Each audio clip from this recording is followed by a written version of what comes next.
The Soviet Union entered its revolution in a better position than America is in today. It still collapsed in only 70 years. Today we are going to investigate whether America is more ready than the Soviet Union was to implement communism. 6 dimensions, 1 verdict. The readiness framework doesn't evaluate ambition, it evaluates preparation. Before we grade America, we need a reference point. In 1917, the Bolsheviks had 50 years of philosophical architecture before the first shot was fired. A party, a cadre, a military answering to the state. They were still not ready. They opened with a D+ for readiness. That is the flaw.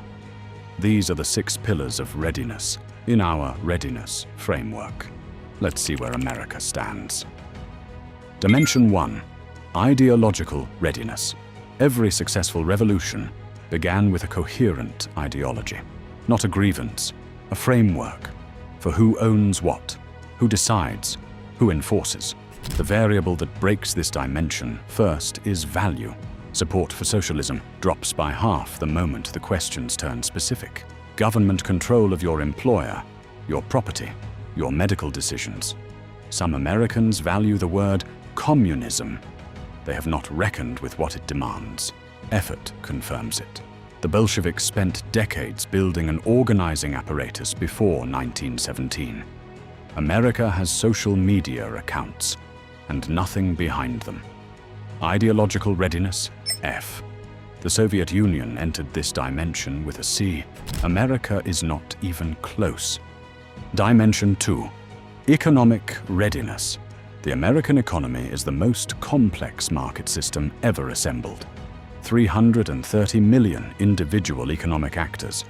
Prices set not by committee, but by 300 million daily market decisions. Central planning requires replacing that entire system. Efficacy breaks this dimension wide open. No government in recorded history has centrally planned an economy at this scale. Not even close. Not once. Not anywhere. Venezuela's GDP fell 75%. Cuba has not grown in real terms since the revolution. America has demonstrated no tolerance for that kind of sustained contraction. Economic readiness, F. The Soviet Union dismantled a feudal agrarian base. America would be dismantling $29 trillion of market complexity. Dimension 3. Institutional readiness. The American institutional system was built to resist exactly what is being proposed. 3 co-equal branches, an independent judiciary, 50 distributed state governments. Russia in 1917 had a collapsing parliament and no constitutional tradition. America has 250 years of exactly that. Context is the first variable to break. The movement knows the Constitution exists. It has not engaged with what amending or circumventing it would actually require. Efficacy closes it. The system is not a vulnerability. It is the defense. Frequent elections and distributed power is at the core of America. Every mechanism of American governance was engineered to prevent concentrated power. Institutional readiness, F.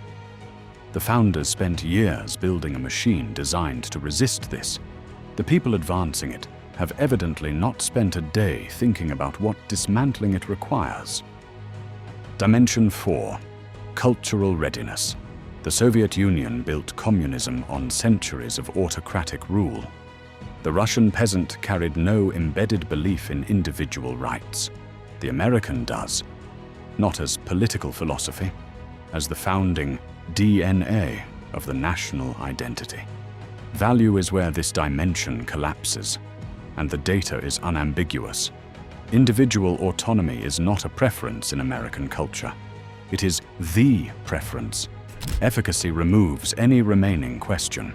The Soviet Union attempted cultural transformation at gunpoint for 70 years. It produced the black market, the underground church, and eventually, the collapse. Cultural readiness, F. 250 years of individual liberty is not a policy preference. It is a people, and it does not vote itself out of existence. Dimension 5. Military and security readiness. The Soviet Red Army swore loyalty to the Communist Party. The United States military swears an oath to the Constitution, not to the President, not to any political movement, to the document. This is not a procedural detail. It is the most consequential variable in this assessment. Informational assessment breaks this dimension immediately.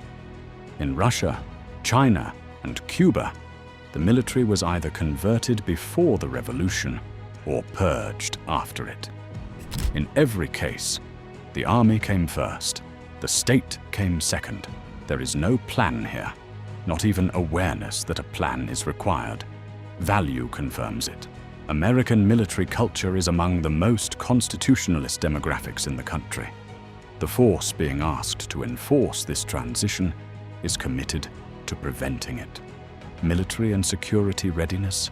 F. The Soviet military swore to the party. The American military swears to the document being dismantled. That difference alone ends the argument. Without force, communism cannot thrive. Dimension 6. Historical readiness. Every nation that has run this experiment left a record. The Soviet Union, China, Cuba, Venezuela, North Korea, Cambodia. Economic contraction, political repression, authoritarian entrenchment, or outright collapse. This is the most thoroughly documented political science finding of the 20th century. Value breaks this dimension first. The record is routinely dismissed as not real communism. Poor implementation, external interference, the wrong people in charge. When history becomes a suggestion, it becomes a warning that goes unheeded. Informational assessment delivers the final finding, the incentive problem, the information problem, the enforcement problem, identified in every prior transition, unsolved in every one that followed. Historical readiness, F. 6 dimensions, 1 pattern. Ideological readiness, F. Economic readiness, F. Institutional readiness, F. Cultural readiness, F. Military and security readiness, F. Historical readiness, F. The Soviet Union entered its revolution with a D+ overall. It still failed. In 70 years, America enters this debate with an F, across every dimension. The readiness framework does not take political positions. It evaluates evidence. The question is not whether America should evolve. Every great nation must. The question is whether the people driving the most radical proposal in 250 years of American history have done the work. 6 dimensions, 6 answers, all the same. Not ready, not even close. Rewind does not grade on intention. It grades on preparation. The scorecard does not lie. If the evidence landed, share it. Check us out next time on Rewind, where history has the answers and we are listening. See you next time.